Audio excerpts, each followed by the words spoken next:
Thank you. Sorry to keep you waiting. Gringo Onasan, Mista.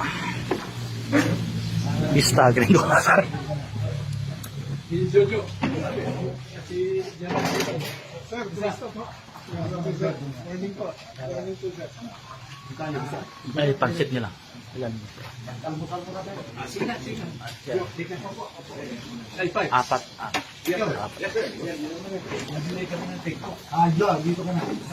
Thank you, sir. Thank you po.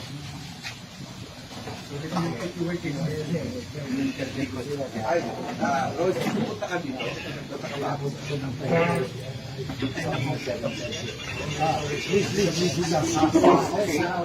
Apat. Dito na kami sa... Apat sila naman. Sabi niya, habang wala yung details ba? Ito siya pa tayo. Record niyo for ano dito yung palaya. Pakilala ka mo ng mga kawang ko. Yes, sir.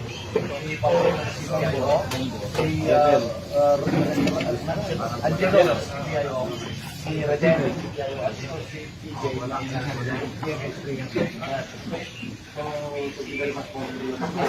Thank you very much for waiting. Sir, nandito po kayo at alam naman natin na ikaw ay sikat na sikat po sa buong Pilipinas. Sikat yung classmate ko. Pagiging gobernador. Isang gobernador. At ikaw naman po ay tinatanong nila, bakit wala kayong ganitong partido ngayon? Parang naging independent po kayo. Paano ang partido namin Juan Cagayan, partido namin yung taong bayan. Yung partido naman, kalipat-lipat lang. Di ba? Sa local, importante yung party.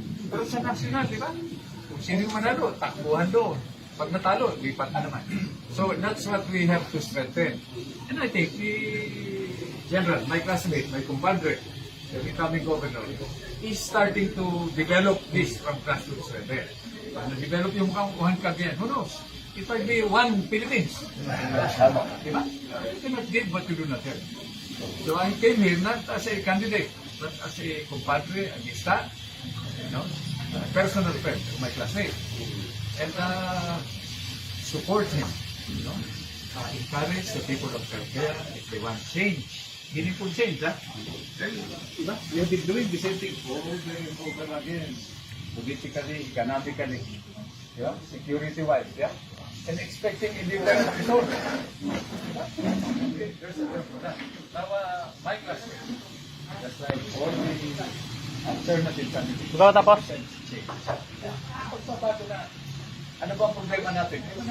Ang problema natin, hindi yung kalaban sa politika. Sa Pilipino, sa puso, champion tayo. So, interactive.